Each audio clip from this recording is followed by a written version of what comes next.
We have a great rest of the afternoon planned for you, and we want to get right to it. There is no government agency more aligned with geography and geospatial science than the National Geospatial-Intelligence Agency. And NGA has been a supporter of the work of AGS for many years. As is our tradition, we are honored to have the director of NGA, Vice Admiral Frank Whitworth, join us today and have a conversation with Dr. Jeff Shaman, who is the Dean of the Columbia Climate School, our longtime partner for this symposium. It is a pleasure to welcome Jeff and Trey. Thank you. Thank you so much for having us. It is indeed a pleasure to co-sponsor and help host this event. It's wonderful to see all of you again this year. I've recognized some faces, and it's actually an absolute pleasure to be here. We're running a little late, so I'm going to dive right in, Admiral, if that's all right. Yeah. So, I have a number of questions that I was going to ask. I may skip around a little bit or cut some out just for the sake of time. I think a lot of people would like to know, why does a large defense organization have interest in climate change and human migration? What is it for you at the NGA? It's a great question, fundamental really, and I'll just start by saying it's great to be back. We've done this now, this is my third time doing this particular event. I love AGS, I love everything about the relationship we have with AGS, so thank you. So we're a defense organization, we are a combat support agency, we're an intelligence agency. And yes, we have a mission to fight and win wars, but we also have a mission to predict and prevent wars. And so I think the question goes to that aspect of our mission. So this nexus between human behavior and the earth is something that we look at very, very seriously, and changes in the earth especially. So I used to be the Director of Intelligence. We call it the J2 at U.S. Africa Command. And I grew such an appreciation for the complexities of all 50, there are really 55, in that particular area of responsibility, we focused on 54 of the countries on that continent, because Egypt goes off to U.S. CENTCOM for their responsibility. But I gained an appreciation for the effects of climate on populations and movement and stress. And I can identify one particular nation and that just is still fascinating to me, and I don't know if anybody out there shares an affinity for Nigeria. And there's so many things that could be stressors already to the people of Nigeria, such as very rapid population change. It will become one of the most populous places on the earth, such as some stresses that exist with some religious overtones. There's some things from cultural overtones, financial between North and South, a lot of different stressors. And then you add to it desertification and the movement of the desert and encroachment basically on those stresses that already exist. And so I remember one time a conversation I was having with some of the ambassadors in that Mediterranean rim. And they said, what keeps you up at night? And this is when we were having a lot of counterterrorism events that were playing out in our area of responsibility in Africa. And I said, well, okay, if this is a slumber that's tonight, it might be terrorism. But if this is a slumber that, is like a long-term 20-year sleep, it's going to be this level of stress that the earth accentuates. So it's really important for us to think that way and to think ahead of some of these stresses and to be predictive and to pay attention to the effects on human behavior, human movement, migration, and to ensure that we're helping our combatant commands. There are 11 of them that span both functions and areas on the earth, geographic ones, so that they're thinking the same way as well. So, back in July, the Defense Science Board posted a study on climate change and global security. What are the ramifications of that report for intelligence, for DoD, et cetera? Yeah, the report, if you take a look at it, I think it actually touches upon some aspects of the first question and the commonalities we have between NGA, AGS, the academic community, science. And so there are so many ways I could answer this question. I'd like to begin with kind of a practical answer. Again, in the predictive models of change involving the Earth, but on a day-to-day basis, and something as simple as the 8:45 brief where we go over the evening's intelligence. It's one of my favorite things in the entire day. I get to have just a gentle Socratic kind of moment with our analysts, and I just say, hey, what's going on? What did you see overnight? These are people that have been awake all night. And what were some of the products that we pushed out at the highest levels? And I'm talking about cabinet level dissemination. And what do we need to work on tomorrow? And it's that piece where I find the report, kind of urges us to continually seek better understanding of change on the Earth. And in a day-to-day fashion, it's largely storms. Okay, so we spend about 5 minutes of that briefing going over the weather. Now, as an agency that specializes in the visual domain, looking at images, there's a very practical reason for that. We're asking ourselves, are we going to have an easy day with really, good images of the Earth because there's not many clouds, not many storms, or is this going to be a resourceful day? I look at the briefing, though, as a way to ask about where we might need to render some assistance, especially to important partnerships that we have. And this week is a great example. We saw the major storm evolving about 5 days in advance of what ultimately hit as a typhoon in the Philippines. Really important relationship with the Philippines. The Secretary of Defense was just there. And so the question I always have is, what have we already offered to that nation that they might need at a time as that particular storm hits? So what might that be? Maybe cartographic support. We have a really good set of people and data that allow a country to understand itself sometimes with its road networks. Commercial data. One of the beautiful things about commercial imagery that's being made available is it's not classified. It's actually readily made available to other nations. And so if they need assistance, we're ready to provide that. And so I like the question because it gets at sort of that acute challenge on a day-to-day basis, and then it also goes to understanding change for the long term. And we have some projects that are expressly related to the intersection of commercial data, commercial imagery, commercial analytics to change and rates of change and being able to characterize that for our leadership. Fantastic. So you talked about storms, and there are a whole suite of second-order effects that we see coming about with climate change. It includes the storms, includes flooding, includes long-lasting drought, temperature variations. Yes. Those are increasing challenges that we face. How do you see NGA supporting humanitarian assistance and disaster relief efforts, and what are the geopolitical implications of that support? So I mentioned something like the Philippines purposefully. As you know, we have a strategic competition going on right now. And so the pacing challenge of China is one that we take very seriously. It's the number one priority assigned to us by the Secretary of Defense. There's a reason he went to the Philippines. It was to work on that partnership, which is so important. Our partners are so critical to our sense of strategic competition.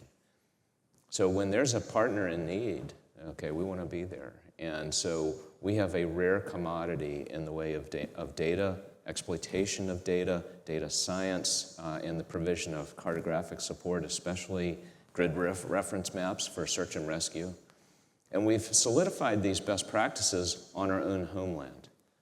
And this is something that I love about our mission and the mandate that we have that is lawful and legal. If the Department of Homeland Security, and by extension FEMA, says, I need you, we're allowed to do that, okay? We're very, very good at separating intelligence oversight from humanitarian assistance and disaster response. We do not spy on Americans, right? We're all pre-programmed that way, but the moment that the request comes in, hey, there are Americans in trouble, witness what we did with Hurricane Ian, witness what we did this year with Hurricanes Helene and Milton. The rules change to the degree of we can at least help you with commercial data and cartographic support. And we jump in. We have trailers that are pre-positioned to go and render assistance with people. And it's a people sport. To at least provide an image, a commercial image, or a commercial map, a GIS, as a sense of where to start, a baseline for the search and rescue in that time of need.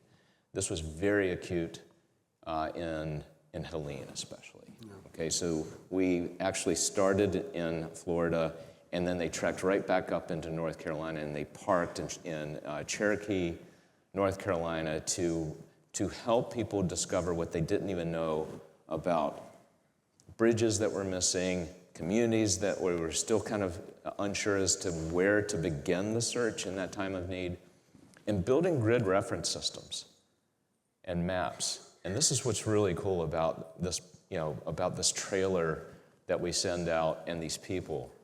They have their own communications, they have their own imagery exploitation kit, they have their training, obviously what's in their noggin. They have a place to sleep typically. And then they have waterproof paper and really good printers. Yeah. and it's amazing how the center of gravity for the initial search and rescue from all those great Americans, like it goes to where's the printers, right? Yeah. Not to mention the talent. And we build really great relationships with these searchers, and we give them start points. And we give them reference points. And there have been accounts of Americans being saved, literally, because we use some of the, whether it's a civil air patrol, kind of version of reconnaissance or commercial imagery or just good old-fashioned GIS, put it together for those searchers and give them a start point. I can see your excitement about this. This is really... Well, here's why.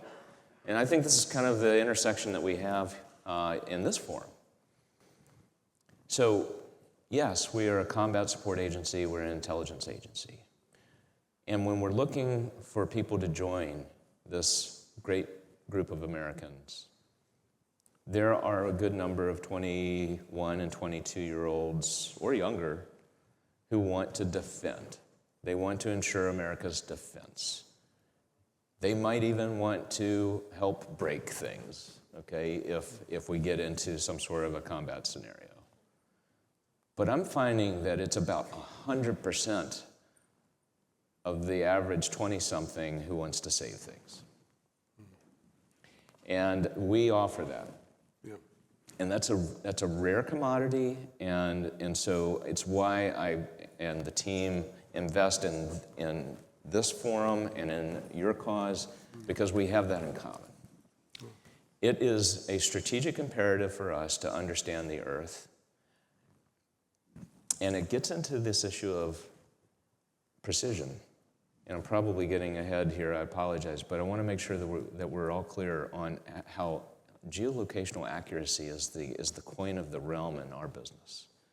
We established WGS 84, the World Geodetic System, 1984, and we have to maintain that. Yeah. It has very real defense applications, but it has very real commercial applications as well. Anyone who has a cell phone knows, like, if you don't have WGS 84 right, it's not going to work as far as your mapping. So what does that entail? Well, that entails the emphasis on geodesy for us. Mm-hmm. And I don't need to tell you that the numbers of qualified young people coming into geodesy and some of the earth sciences is like a strategic imperative as well. Yeah.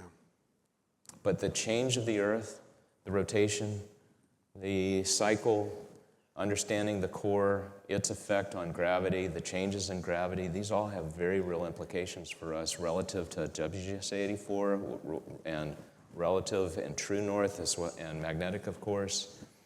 Water encroachment. So, we actually are responsible for setting mean sea level, and that makes a lot of sense because when you're talking about geolocational accuracy, it's really not about X and Y. Lat and long, most people can do that relatively well. It's about Z. It's about elevation. Well, you have to have somewhere to start, mean sea level. And so we have to actually really watch mean sea level, which means we're watching the ice caps, we're watching the rate of change, the spin of the Earth, we're watching even the flow of water towards the equator. We watch all of that stuff. And it's incorporated into our understanding, basically, of mean sea level, and which means we also, on flood inundation and water encroachment, we have real data there. We don't have to get into the why. Yeah. So it's not controversial. Yeah. We just know that it's changing, and it's an imperative for us to keep up with it. Are there any other ways that you see human geography as practiced at NGA also feeding into climate security? You're just alluding to sea level rise and, Yes. and geodesy. You know, are there any other aspects? You've talked about storms as well. Right. Yeah. So I think that we have because the data is so dense, we have a responsibility to find ways to make it available to others. This is, I think, in academia, I love this tendency to where you don't want to keep it for yourself, right? And we share in that. We had a major piece of news. I actually did this at the Aspen Security Summit about these digital elevation models that are so important. For anybody, whether they're in academia or they're a practitioner, for anybody to be able to have a record that shows change. And we weren't terribly happy with the way it was being disseminated. It was really, really specific, and through some really good congressional oversight, enough pressure was put on us and everyone, to include the National Reconnaissance Office, that we changed that contract. And we are now able to put that out through, I think it's the University of Minnesota, and they put it out to the academic world. Fantastic. So these digital elevation models are another great example of this, of the important affinity that we have, that I think we share with AGS. Vice Admiral, that touches on R&D as well, right, with what you're talking about there. Could you tell us about other R&D efforts NGA is undertaking to help, let's say, combatant commands understand how climate is affecting their respective theaters? Yeah, I'm going to mention, so they started as R&D, now they're actually starting to move into real contracts. So I'm going to take some liberties with the word R&D, but they started as R&D, and on commercial analytics in particular, and especially with maritime domain awareness. So we have two major announcements. One was called Luno A, the other called Luno B, about $500 million of a ceiling over the course of our fiscal plan for commercial analytics that gets to the change and evaluating change, and that will involve artificial intelligence and some aspects of machine learning. Half of this has already been awarded, about $290 million of that, dedicated largely to the Indo-PACOM AOR. You asked about COCOMs. This was largely to make them happy. But there are other things that as we think about the scale and speed, and in some cases precision, we're working on precision for AI and machine learning, to include SnowFox, okay, this program where we're monitoring ice and the change.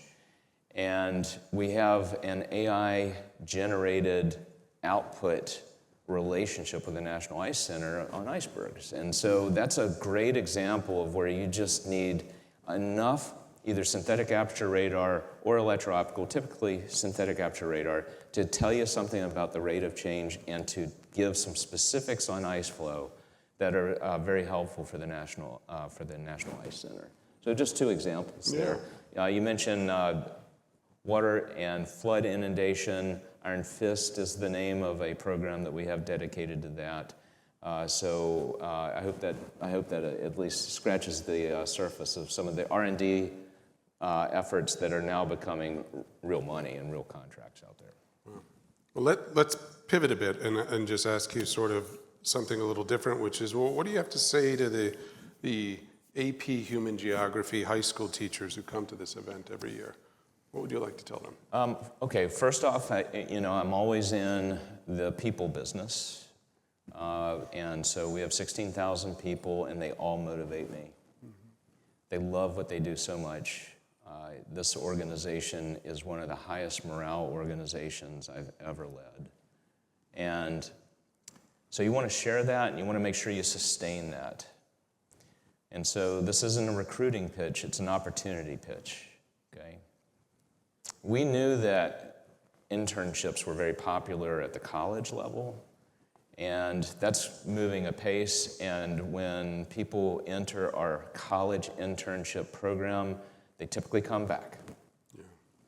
Because the missions that they're given are impactful, they're real, it's not terribly administrative, they actually feel like they're getting something done for the greater good. We felt that we needed to infect and be infected by that sense of mission earlier, younger. And so we asked for permission to have a high school internship program. And we have one now. And it's really good. So these folks, these Americans, are going to get clearances at the highest levels and be contributors to our situational awareness and the situational awareness that is at the highest levels of government in high school. And that's very cool. And yet they're also working for an organization that is still keeping track of the earth and understanding all the things that we've talked about. So I really am motivated about this. I hope that there are some people listening, some teachers that might be motivated enough to encourage their students to apply. It's starting to get pretty competitive. That's good. But you have to start early, typically because of the clearance process. Yeah. You're starting in kind of like, August, September, and by October you need to be wrapping it up, if I'm not mistaken. But we can give you more information on that process, and just go to our website and to our human development portion of that website, and you'll see it. I'll offer this also for an educator out there who might be interested or knows somebody who's an educator dedicated to forensics and debate. This is a personal passion of mine. I used to be on the debate team in high school. Those skills have never left. The art of persuasion is one that we use. The power of communication is one that we use all the time in this business. And so I asked our team, I said, why would we not use some of our authorities for at least endorsing contests? And it's a very specific authority you have to use properly monies to actually endorse contests. Why would we not do it on debate contests? Because at that point, you're getting people in who love extemporaneous speaking. They love critical thinking skills. They're a bit cynical, a little bit skeptical. We want that. It seems to me they're pre-wired to be interested in NGA. So we've had 2 already at the collegiate level. We're looking into high school level as well. And so if you have a debate team out there that might be interested in a debate tournament, please look us up because it's very eye-opening for everyone. Our people attend, and they're mesmerized by the talent. Yeah. And then I think, based on the number of applicants for some of the intern programs, I think the students are pretty mesmerized by what we do too. I can imagine. Yeah. I can really imagine that. Yeah. All right. Well, we're going to wrap up with one last question. We're here at AGS Geography 2050. What are your final thoughts at this, looking at it from a big picture vantage? So I'll just finish with this. There's a lot going on in the world right now, and our people are coming through. I have found in the last year and a half, especially, kind of a new gear inherent to the productivity of our people. We already had the pacing challenge of China. We have the acute threat of Russia. We have the mandate to ensure that Ukraine can defend itself. We keep an eye on Iran. We keep an eye on North Korea. We keep an eye on terrorism, and that particular problem set is not going away, and so I don't want any Americans to think that we've forgotten about counterterrorism and how to do that. And they all have very visual dimensions. But the work ethic inherent to the people of NGA Well, I think you'd be really impressed if you were in those 0845 updates with us and you just saw just how hard these people were working, how much they love their work. And I think that we have this in common. Again, there's something about the Earth and there's something about change and understanding the Earth that generates a lot of intelligence, but also it generates just understanding. And so for anybody out there, especially if you're a geodesist, okay, and you want to have a place where you can make an impact both on the national defense, but also understanding the world and possibly helping save, I do hope you look into NGA, because we've got a lot of people who would be great teammates with you. Thank you. Right. Thank you, Admiral Whitworth. This is fantastic. Yeah. Thank you. Thank you so much. Thank you. Thank you both very much. It's an honor for AGS to host both of you today.